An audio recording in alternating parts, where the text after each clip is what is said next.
Okay guys, so I wanted to talk to you about the little Tascam recorder, the linear PCM recorder. It's the DR-05 model. Now there's plenty of YouTube clips that are out there at the moment, and they'll talk to you all about the reviews and this.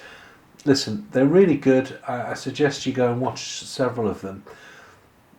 I find that they talk to you about switching it on, switching it off, setting the backlight, setting the date. Rubbish, okay? That's not what we're here for. I want to pick up on a few very salient points about what this Tascam can do.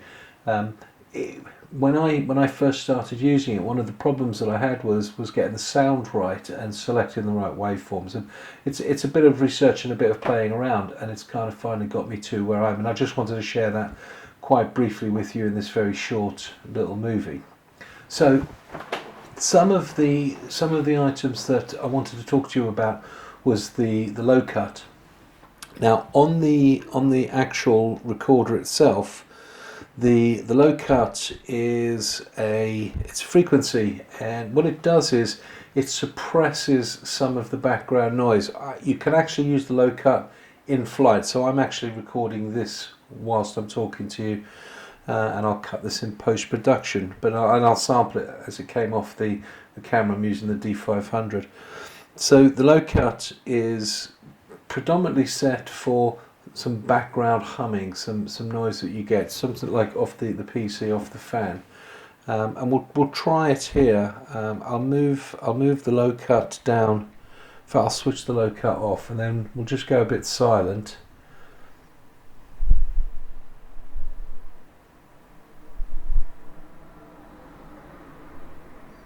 There's a car just gone in the background. There's the faint hum coming off my PC. If I start increasing it, it goes up here in increments: 40 Hertz, 80, 120. 120 is its maximum, so it'll cut out air conditioning packs. You'll get rid of a little bit of that wind rustle or hiss or something like that. There is a trade-off, because it does reduce some of your quality, so don't think just by banging it up to 120 you're going to be fine. I would always just try, if best, have it off if you're on a very calm day, if you're doing an interview, a documentary, something like that you're in a quiet room or something. I would just have it switched off. If you go outside and you get that little roar or little hum off the back of a road or something, you can just incrementally put it up. So one good thing to really do is take a pair of earphones, put the earphones in, and you can, muffled sound, you can hear everything that's coming off the back of it. So low cut is something that it's well worth doing, and you can change it in flight in the recording. A second point that's well worth noting in this same screen is the mic power, and you either get on or off. Now mic power is whether or not when you use an external microphone, something like one of these lapel microphones, and you may have one of these battery driven sound processors that pump the sound from the microphone, you must have the mic power turned off, because the power is being supplied by this little battery in here. Keeping that battery on and putting mic power on your Tascam, you can get into problems. You can get some squelching, and in some cases you can damage your microphone. So that's tip number 2. Tip number 3, level control.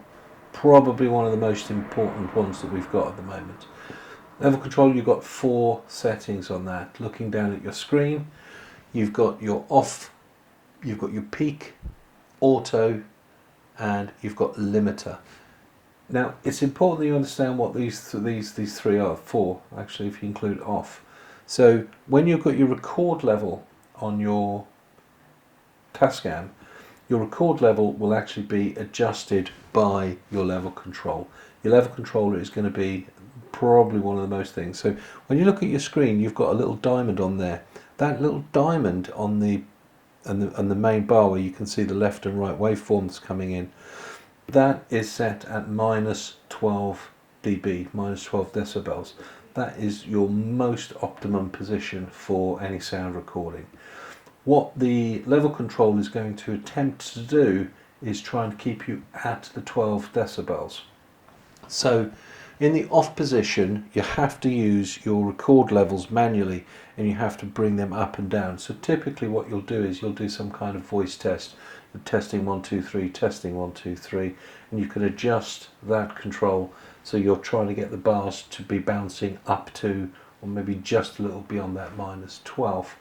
But it's a manual thing, so that's okay if you're in a quiet room and you're going to have someone speaking, bit like what I'm doing now. You're going to be trying to speak at a specific tone and a specific pace and a specific volume. The next one is peak level. Now peak level is quite a good setting. Your level control, you can typically move up and you can typically move down. That's active whilst you're in flight in recording.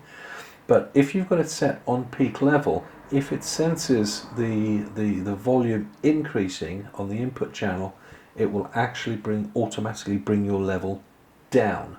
Okay, so the louder you go, it'll start bringing it down. If you want to bring it back up again, you have to manually adjust it back up again. So peak level is good if you're doing a sound test and you've got people walking past and all that. It'll bring your level down, but you've got to be conscious that it may actually have gone too low if you now start to bring your voice down. It's not going to bring it back up. Okay. The third one is the auto level. This is like the autofocus on your camera. It will just try and follow you all the way. If the volume goes too low, it will increase your volume. If the volume's too high, it will bring it down. Auto is probably where you'll find you're set most of the time. You cannot adjust the record level at all whilst you're in flight with that, because the Tascam is going to do it for you. Great for meetings, great for documentaries where you're out and about. You don't want to be messing about too much with the control volumes or anything like that. So you'll probably be there most of the time yourself. And the last one is limiter. So all the limiter will do is it'll be looking for very high peaks or bursts, and it will try desperately to prevent distortion in those high up levels.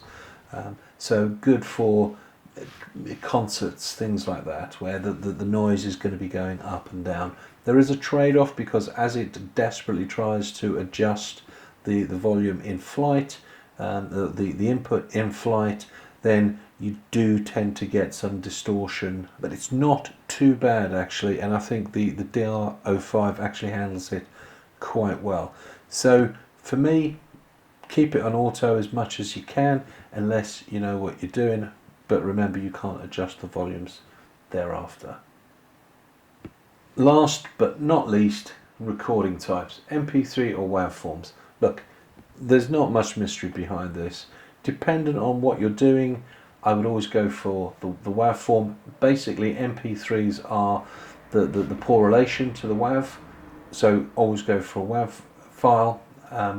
The higher the sampling rate, the better, but you're gonna get a big file out of it. Okay, you will be able to do a lot more in post-production with it. It's very similar to shooting JPEG or shooting RAW. So there is going to be a trade-off with it.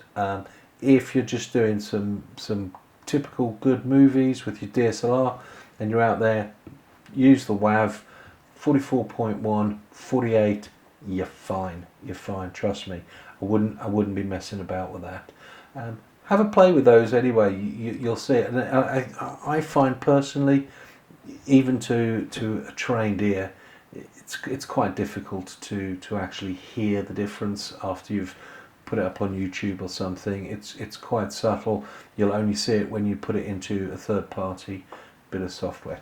Anyway, that's my little tips for today. If you want to go see how to switch it on and off, feel free, but not on my channel. See you soon, guys.